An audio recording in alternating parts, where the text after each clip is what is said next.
Welcome back. Local Honey Beauty Hive is a lively salon in Buffalo's Niagara Street neighborhood. And here with more details on all of their services is Jennifer and Jessica. Thanks so much for coming in, ladies.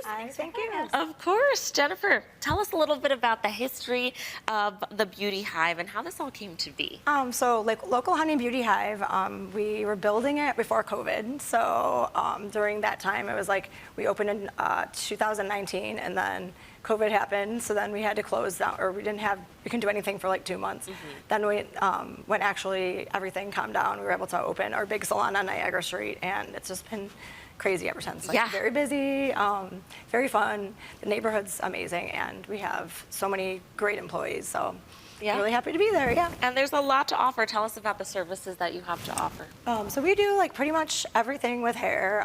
We do cut, coloring, we do hair extensions, which we brought Jessica today. She's one of our stylists that does the hair extensions, and they're beautiful, and that's one of our biggest draws. And that's big right now, right? I mean, it's kind of always there, but right now we're seeing a large resurgence of appreciating extensions and switching up the looks, right? Really? Yes. Okay. So I know that supporting and uplifting other small businesses is important to you. Tell us how you do that. So we've like I said, we do everything with hair, and we also do makeup, and we do spray tanning and all these things, and we have this beautiful space. This building is huge. We have a great landlord who's been very supportive, so I just keep taking over more of the building. Wow, that space is huge. This is our main salon space, and then in the back of the building, I built like a type of business incubator. It's called the Local Honeycomb, so we offer like cozy little studio spaces for different types of businesses we have.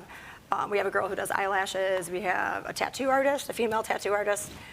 We have a seamstress who makes her own clothing, and we also have a girl who sells vintage pottery. That's really cool. So, we still have a few more spaces available. So I'm always trying to get out there for people who might want to. They want to start brick and mortar, but they're not really sure if they want to have a whole storefront. Like this kind of gives you, and you also have all of us to kind of bounce off of too.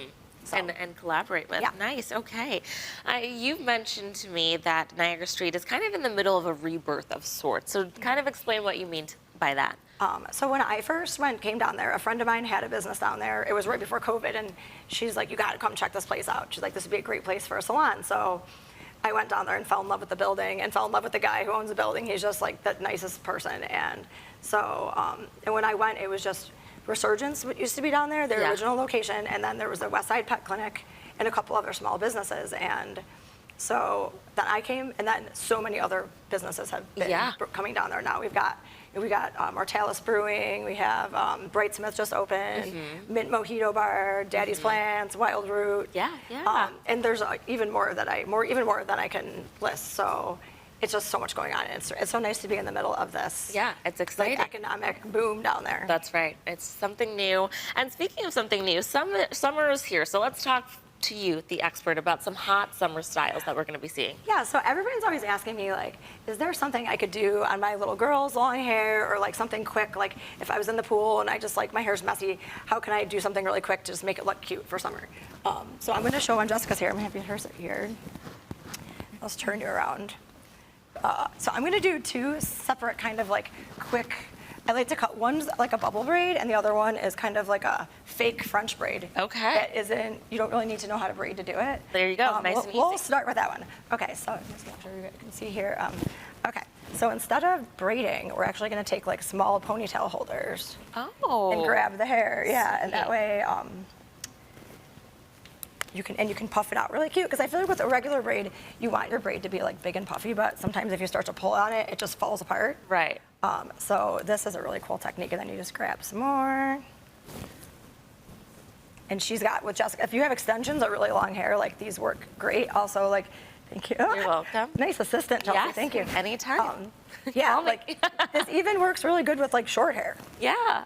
If it might not go as long on the bottom, but at least you could get some volume in there. Yeah. This is nice and quick and easy. It's a fun style, especially for for the little kiddos, just to Exactly, switch it yeah. up and make them excited. Like I have a lot of dads. I was going to say that for dads, this could Yeah. be a really great, easy kind of style starter for Yes, them if because- they're helping out with mom. Sorry about that. Exactly. And then these little, if you get these little plastic ones, you can get them anywhere at the dollar store or whatever. Like, Yeah. if for a little kid, if it's going to hurt to take them out, you can just break them. Yeah, yeah. Sometimes if you use like a stronger thing, it's harder to get it out, but these you Right. can really, and then you can just pull and puff. Nice and easy. Yeah. Even that, just like a half down. Yep. Looks great. Yeah, and you could even, you know, you can do this all the way down, or you could put like a pretty hair thing, Yeah, that's true. kind of like stop there and then I show like you. it. Festivals this summer, that's a fun idea. And like I love like little these little baubles because they're so Oh, I haven't seen those. Are like kind of retro. Yeah, I actually those are make these like the they're so- bobos I yeah. used to wear. My Yes, mom used to put yeah, in my baubles, hair. Yeah. Yeah, so then you can just kind of like stick one of these around the end, and it's just so, like I said, if your hair is like wavy and messy from the pool, even like a little wet, you could do this, and it would still be like so like boho and cute. Yeah, very cute. Okay. Alrighty. Very cute. And then another one that I do on my hair all the time is the bubble braid. Okay. It's not a braid at all. It's just a bunch of bubbles. Okay. So. Hair bubbles. Yeah. Okay, walk us So, through. and this is almost kind of like a throwback to like 80s hair too, because I remember doing this when I was a kid where you put like multiple hair things like all the way down. Yeah. It kind of like Princess Jasmine too. Yes. Like her hair. I should have brushed this more, yeah. Yeah, and then you just pull. These are fun, easy summer styles. Like you said, a lot of people are wearing their hair up. It sometimes gets a little hot on you. So these are fun styles to get your hair out of your face. And if you're not sure how to do this on your own, you can go to the experts for help. Yeah. To learn more about their services and book an appointment, you can visit localhoneybeautyhive.com or connect with them on social media. Jennifer and Jessica, thank you so much for coming in. Thanks for having us.